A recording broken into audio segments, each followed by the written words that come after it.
Hi, it's Colfina. We are going to make some cloth buttons today.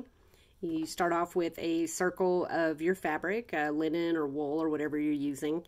This is a 2.5 inch circle. A smaller circle than that obviously will create a smaller button, and you'd be surprised how fast they end up as tiny buttons. So try it once or twice to figure out what size button you like the best, depending on what you're using it for, and then maybe just keep a note somewhere in your sewing notes, or just wing it every time. That's what I do. So there's a couple of different ways that you can do this. I do a 2-row stitch, so that's what we're going to do on this. If you watched my video on sewing without knots, we are not doing that this time. Get it? Knot? So put a little knot in the end of your thread. You don't have to worry about it working itself out on this linen, even if you're using a loose weave like I am for this example. It's just not going anywhere. So we're going to start off probably, what is that, 1/8 of an inch from the edge? So hard to get close-ups on this. Okay, there we go.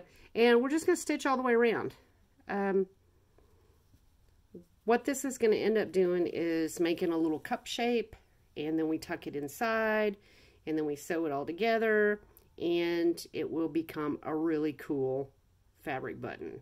So I'm going to pause the video while I go around the circle.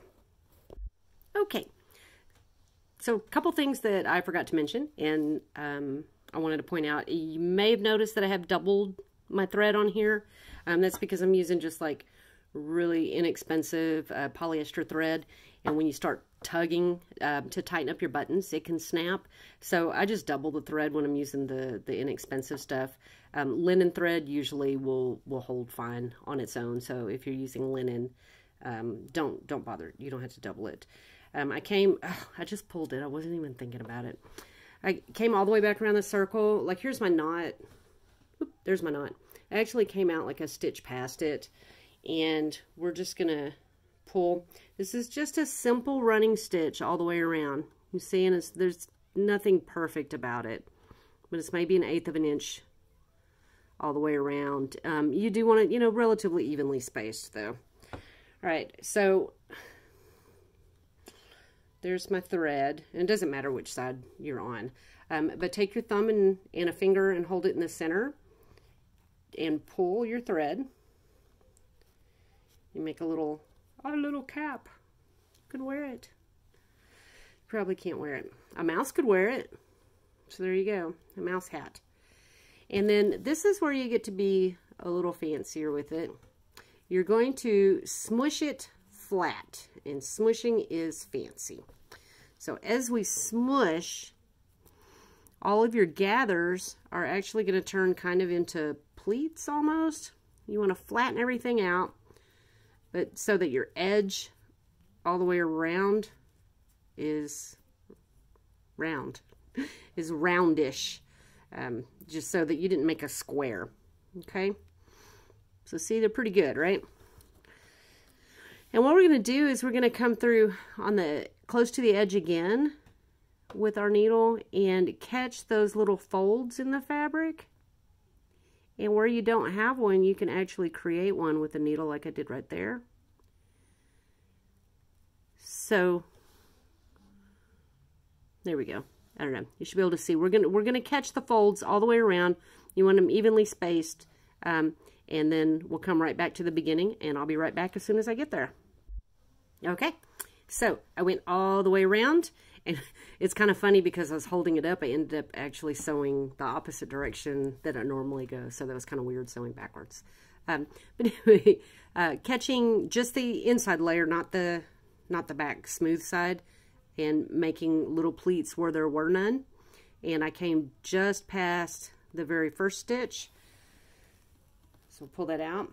And now when you pull and you have your finger, I usually use my little finger because it's the littlest. Put it in there, and we're making a little cap again, but it's even smaller and tighter this time. And if you don't catch your finger in it forever, if you pull it really tightly with the string, you can see how it's starting to form your button. It looks really messy at this point, but it's going to look really great when you're done. Excuse me. It's allergy season in Oklahoma, so. Okay, and with a little smushing and a little pulling, the bottom side is going to look more like this. And it'll start being a rounded button on this side. And I'm going to tell you, white might not have been the best choice of colors here because my camera keeps trying to white balance, so I apologize for that, but hopefully this will get the point out. All right, so from wherever your thread is, you can start just going straight across, and you just want to catch a little bit of the button on the opposite side. And then you go back and forth all the way around your button.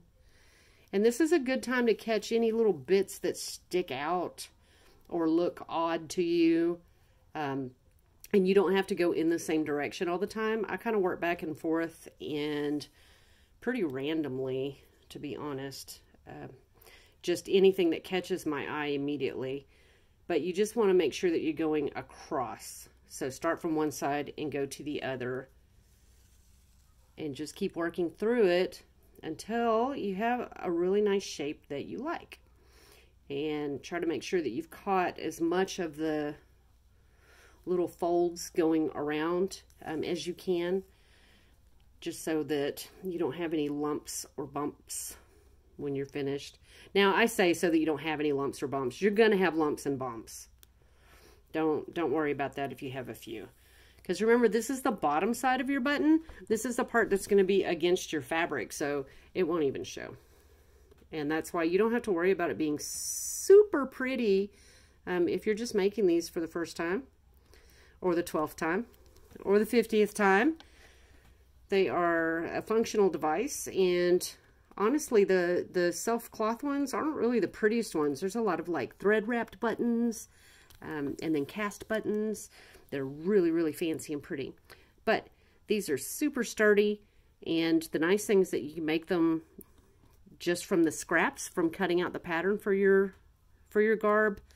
And you can do a perfect color match by pulling threads. If you're using linen, you can just pull a long thread like from the selvage of your fabric and use it to sew it up. So it's pretty cool. All right, so this is basically what the back side looks like now. So what I'm going to do is just do a couple of more stitches, and I'm going to tie a knot to keep it tight, because I'm pretty happy with how it looks on the front. Like I said, these are never like perfectly round. It's really hard. This is a really lightweight linen. I usually do like a medium weight, like a 5 or 6 ounce. So I'm noticing that it kind of sits a little differently. And of course wool does too. And every once in a while you hit a spot like I just did and you can't get it through. And I didn't bring a thimble, so use the old tabletop. All right. And then your final stitches, you want to make sure that they're kind of like right in the very center when you're making your knots to tie it off. And I'll show you why. One sec.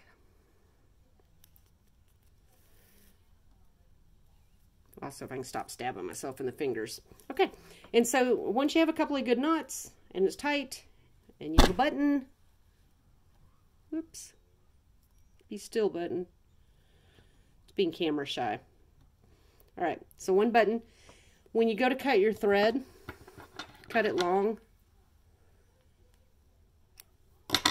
And then when you get ready to sew it on your garb, all you have to do is thread that through the needle, and you're ready to go to sew it straight onto your garment. And that's it. Like I said, there's 2 or 3 different ways to put these together.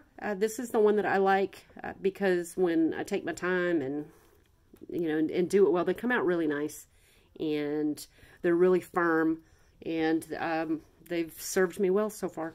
So anyway, try it. Have fun.